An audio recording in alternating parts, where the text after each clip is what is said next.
Hi, everyone. Welcome to the CURES Show, where we explore the cutting edge of wellness for our mind, body, and spirit. I'm Kara Sundlin, and we're about to kick off the holiday season. At the time of this show, it is the day before Thanksgiving. So I know there's a lot of anticipation, but also stress and anxiety about the holidays, and we want to enjoy them. So to manage the stress and anxiety, maybe even transform it, we have Dr. Laura Saunders, who is a psychologist at the Institute of Living, to help us understand what's going on and maybe make some changes. Thank you for being with us. Thank you for having me, Kara, and happy Thanksgiving. Happy Thanksgiving. Yes, we're going to get to, I'm grateful for you, but that's one of the tips. So we're going to get to gratitude. And I know we hear that a lot, but I really, on this show, I want to dive in a little bit, because sometimes we say this stuff, but I don't know that we always know how to do it. So let's just first acknowledge that the holidays are stressful. I wish it wasn't that case, but is that just the way it is? We just have to acknowledge sometimes they're stressful. So, Kara, here's the thing. Holidays are stressful because of expectations. Okay. The more we have manageable and realistic expectations, it keeps the overall stress and anxiety level lower. When we have expectations that we need to have the perfect meal and the perfect settings and the perfect family and all these expectations that really make it very, very hard for us to meet those expectations. You've heard me say many times, it's not about being happy, it's just about being okay. It's having realistic expectations, and that's what lowers your stress level. Yeah, well, I think I fall victim to that, the perfectionism. Probably social media doesn't help. And even if we tell ourselves, oh, that doesn't matter, we don't always feel that way. But let's talk about setting ourselves up for success. You say one thing we can control is starting early.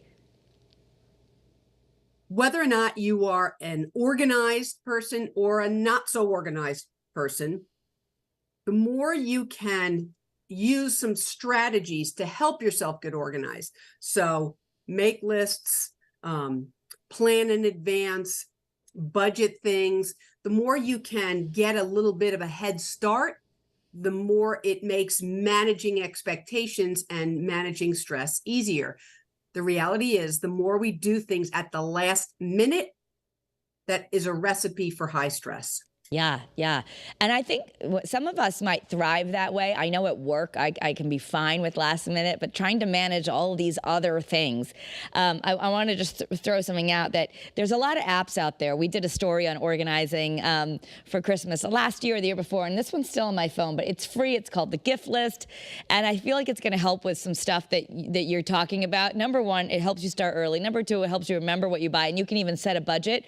So these are like things that maybe that doesn't appeal to everyone. You could just use paper, but like the idea that we would make an actual list. This is something my husband, I always try to get him to do, and for whatever reason he doesn't do it, and then he runs around like he's crazy. But a list will help most people.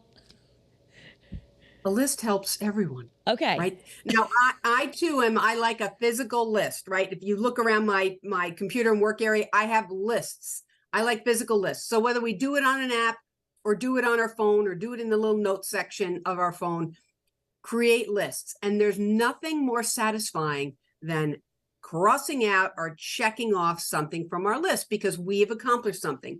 And then that is actual like physical progress towards the things that we need to get done.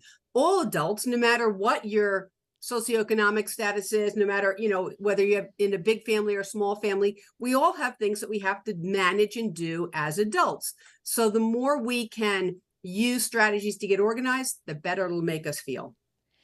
So sometimes the women in the family are the managers, and I feel like they take the most stress sometimes. I'm wondering what you think, because people might be listening to this. One, everyone benefits from a list. But number two, if you're the person who is hosting and also supposed to be organizing and telling everyone when they're supposed to be and what they're supposed to do, I get that that might be your role, but how do you make it a little bit more equal so people aren't just coming to you every second saying, what do I do? What do I do? What do you want me to do? What can I do? Because that's stressful. So that's one of our tips to de-stress around the holidays. It's ask for help. So I do appreciate a well-meaning individual asking me for help. that's, that's always appreciated. However, in those situations, you need to then be able to have the personal strength to then delegate and give that person who's asking to help a task. So, and it could just be one task, right? One thing off of your list, one less thing to do. A lot of the people that are hosting for Thanksgiving tomorrow, having someone do one errand for them or take on one task can be extremely helpful. But as the host or as the person who's the manager or organizer, you have to be willing to let go of the control and let someone else help you. Well, and I guess there's what the list comes, because sometimes people will ask me and I'm like snippy, like, I don't know, just get out, because I don't know what to tell them to do. So you're asking, start early. Even think about when that mother-in-law comes in and says, what can I do? That you're going to have a job for them. You're going to be in charge of setting the table. Or to the kids, I don't know, you're going to break the breadcrumbs, or you're going to clean your room. Small tasks. Right. Small tasks. Small tasks, manage expectations. Right. Okay. And this also is about focusing on boundaries. And when we start to feel overwhelmed, which is a trigger for so many of us, we get overwhelmed, then we lash out, then we feel bad, or some people might shut down. Overwhelm happens to people, and that's not how we want to feel, but it seems to repeat. So how do we set boundaries to reduce the overwhelm? First, Kara, I like to validate that we all get overwhelmed. Yeah. We all get overwhelmed. So we know, right? I like to believe that the more we have life experience, the more we can try to manage some of these things so we don't get so overwhelmed, but we're still going to get a little overwhelmed. It is to like focus on yourself and set some boundaries. So it's doing something, giving yourself that little space. For someone, it might be sitting alone and watching Great Day for a little while just to give themselves some space. For someone else, it might be going for a walk. For someone else, it might just be quiet time. It might be listening to music. It might be cooking something or making themselves something. So whatever you need to do to focus on yourself, set boundaries like this is my downtime or this is my time alone, to set some boundaries. It's harder when you have younger children. Sometimes you have to lock yourself away. But the more you can set boundaries and take some space for yourself, you're actually showing the people around you that I'm important too, and it makes them more likely to then treat you that you're important. Yeah. And I know for myself, I definitely require some alone time. So as much as I love being around everybody, I probably don't do as good a job as I could of acknowledging that, like, why do you feel exacerbated after 2 days of being with family? So you really want us to schedule that, like more than just, a trip to the bathroom for 2 minutes, like schedule some time to go walk, get that solitary time to kind of calm your nervous system. In so many of these situations, it really is about knowing yourself, knowing what works for you, knowing what makes you feel good, knowing what soothes you, knowing what helps you. It's about knowing yourself. And once you can identify those things, it might be time alone. It might be time outside. It might be time to exercise. It might be watching a show for 15 minutes and not thinking about anything of importance. Whatever you need to do, it's knowing yourself and then taking a step towards that. It doesn't have to be, going on a spa retreat, although that'd be beautiful. Yeah. It doesn't have to be something huge. It actually is the small things that we do for ourselves that gives us that emotional space. And just even asking yourself that question. I know you're a big thing of affirmations in the morning. Maybe make sure you're taking that time, just because everyone's coming and you've got the turkey to put in the oven. Even more important that you're going to take that moment to put your hand on your heart, take some breaths.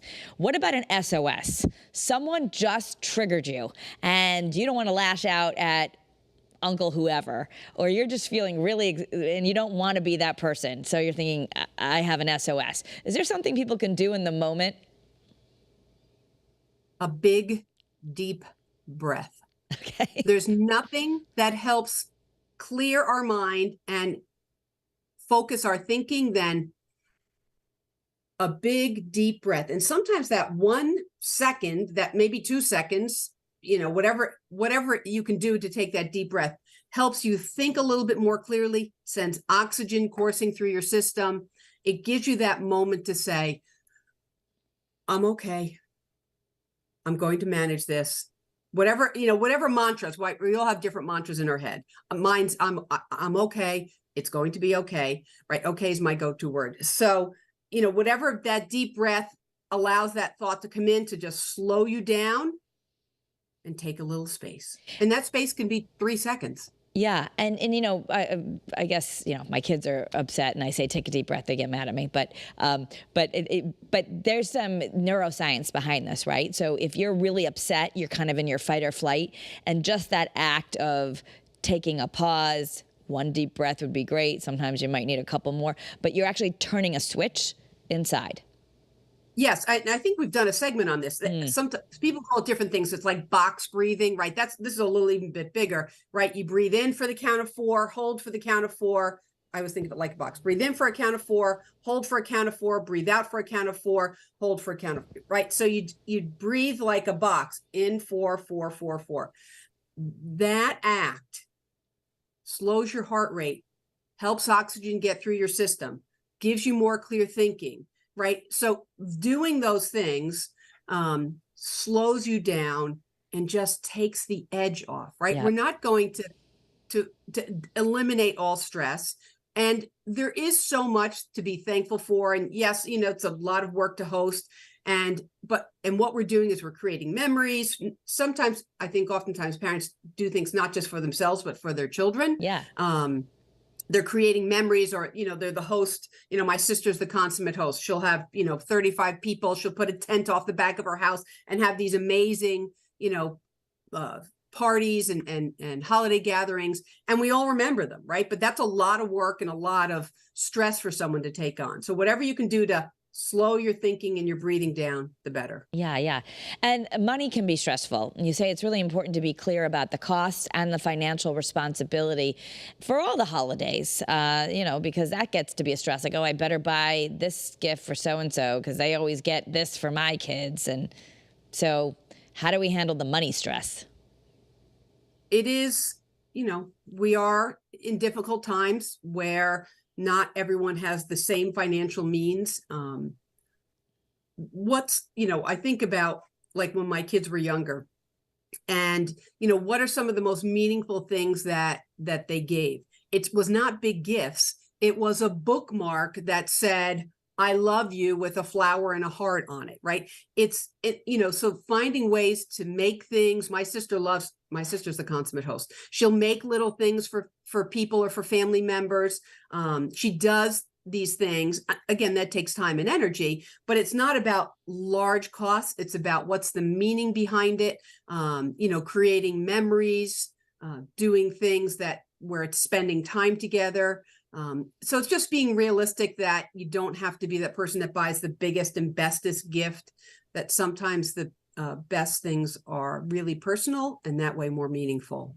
And when our kids are giving a list, we have to acknowledge as parents that it's a wish list, right? I think sometimes you start putting on the guilt trip of like, oh, I can't get all this, or how am I going to find this, and the stress gets, but that's not the case. We don't want to, you're teaching your kids, if that's the stress in the house of like, how are we doing all this? You're teaching your kids about making choices and about not needing to get everything. Yeah. And it is a wish list. And it is about, again, having realistic expectations that these are things that would be nice to have. But recognizing that, you don't, and this is a life lesson, you don't always get everything that you want, right?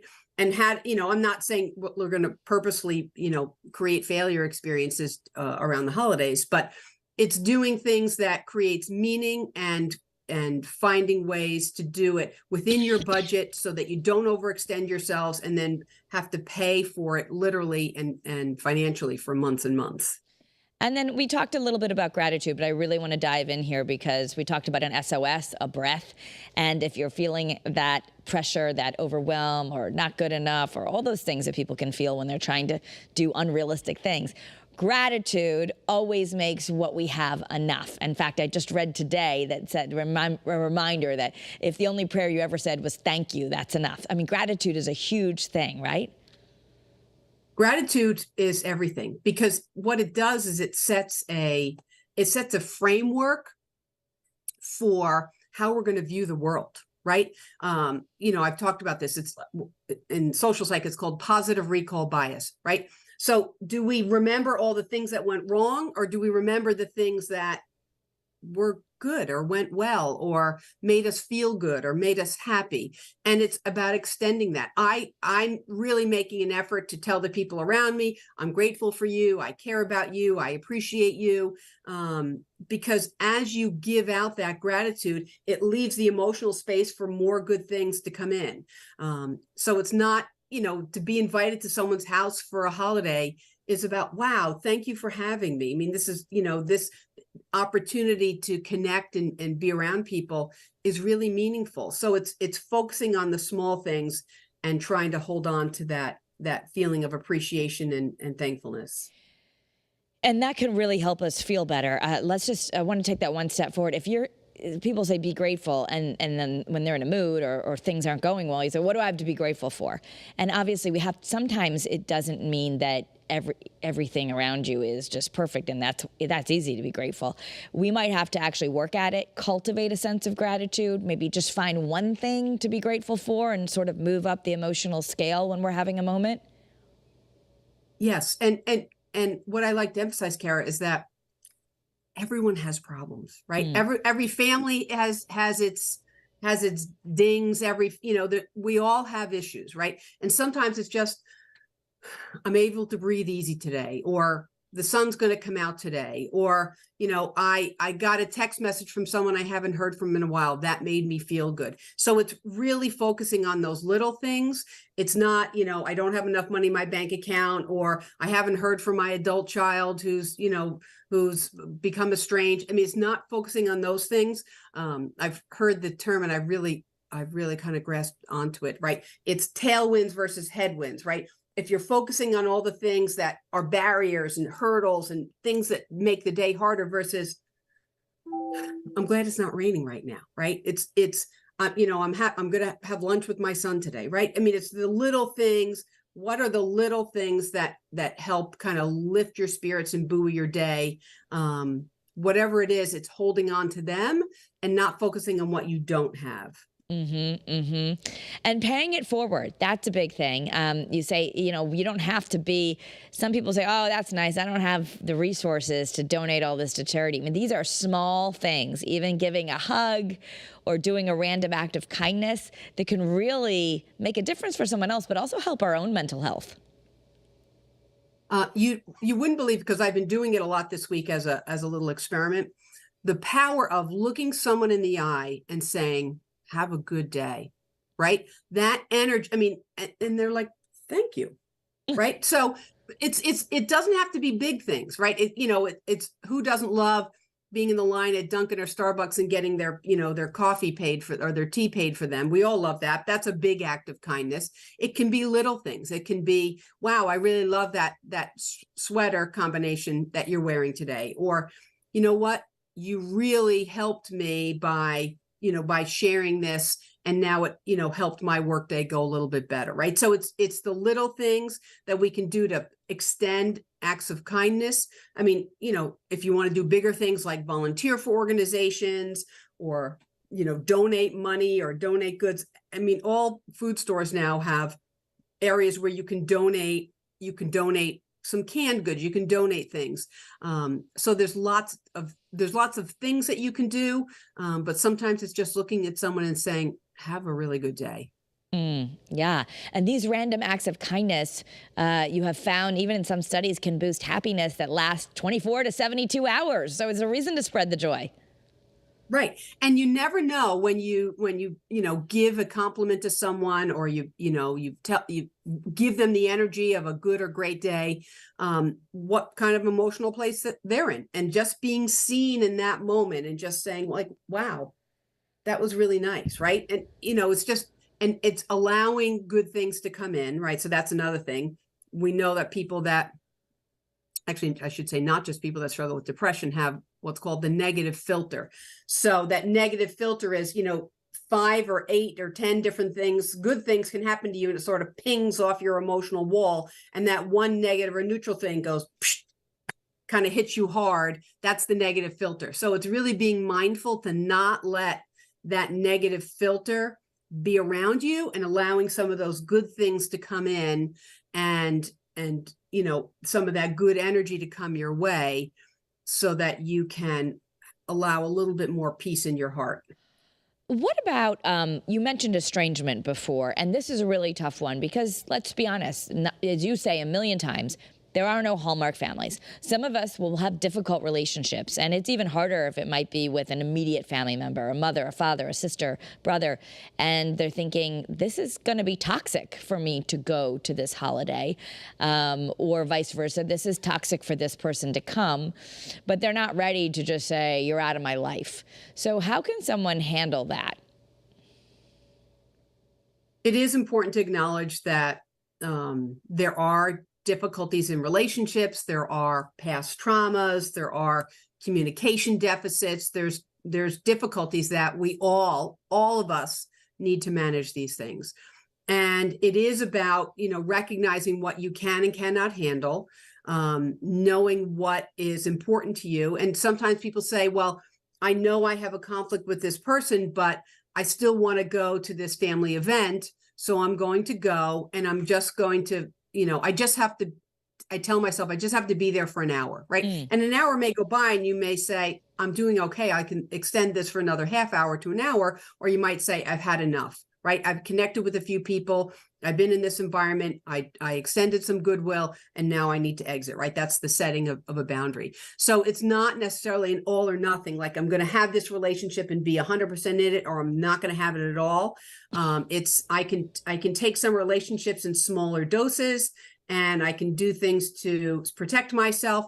I talk about coming up with like set phrases about how to exit a situation, like, that's not something I'm comfortable talking about, or I'm going to go help the host, or doing things to help yourself exit a situation. But it doesn't have to be an all or nothing approach, but to do what feels right and what feels important. And this may be new for a lot of folks. And one of the things you recommend is actually envisioning ourselves, like see ourselves actually exiting that situation successfully. See yourself, oh, okay, I'll be right back. Like see yourself, because that helps when we rehearse a little bit in our brains. Yeah, because the way when we visualize something, right, we practice little scripts in our head, or we visualize, talking to this person. And again, I'm not suggesting that we create confrontations in these situations. This is not the time for those kinds of situations.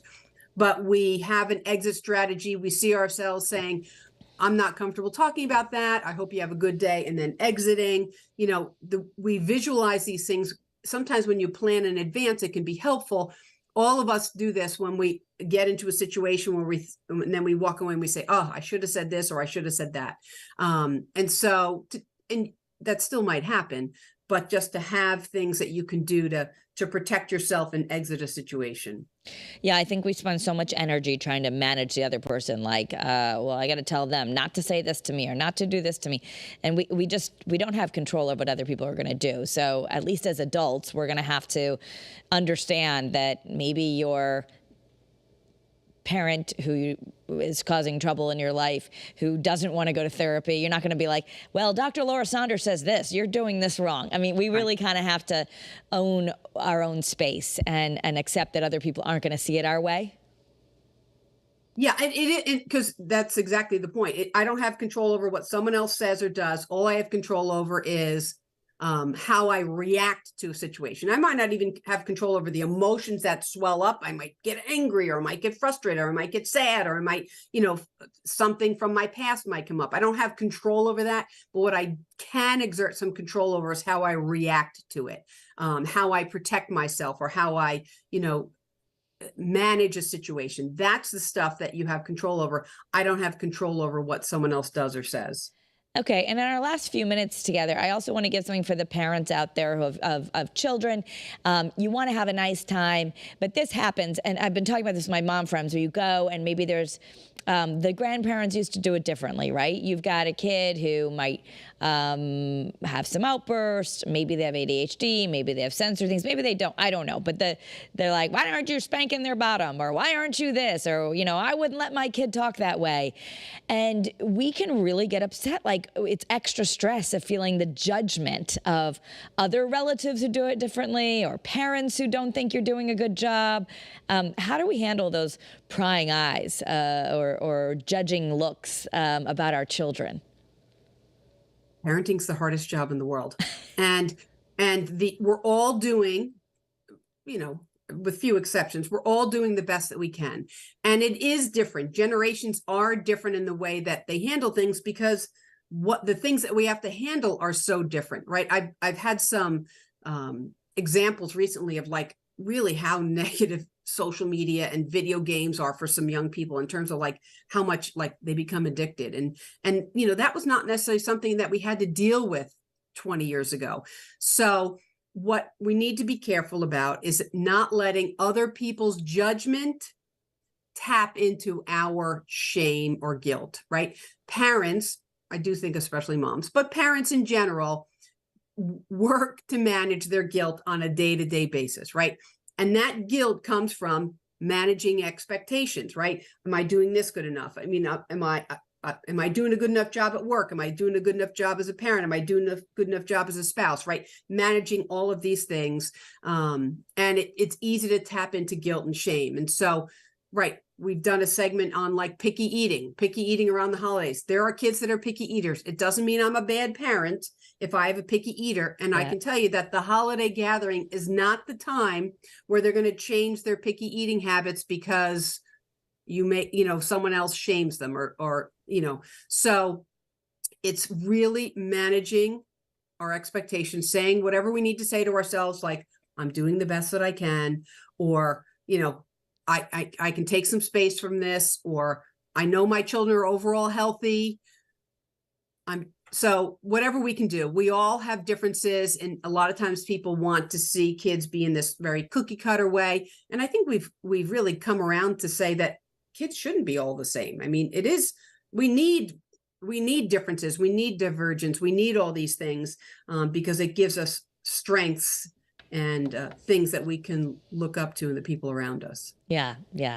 So, yes, you can have those set phrases like, oh, I'm sorry, so-and-so is still working on his manners or whatever, or I'm going to go help the host, or maybe take your kid outside. There's ways that we can think about it, but I love that you said don't let other people's judgment trigger your guilt or your shame. So we could go on and on. I hope you'll share this or listen to it again, maybe before you go to your gatherings. There's so much good to celebrate. So we wish everyone a happy, healthy Thanksgiving and Christmas after that. And we are grateful for you, Dr. Saunders.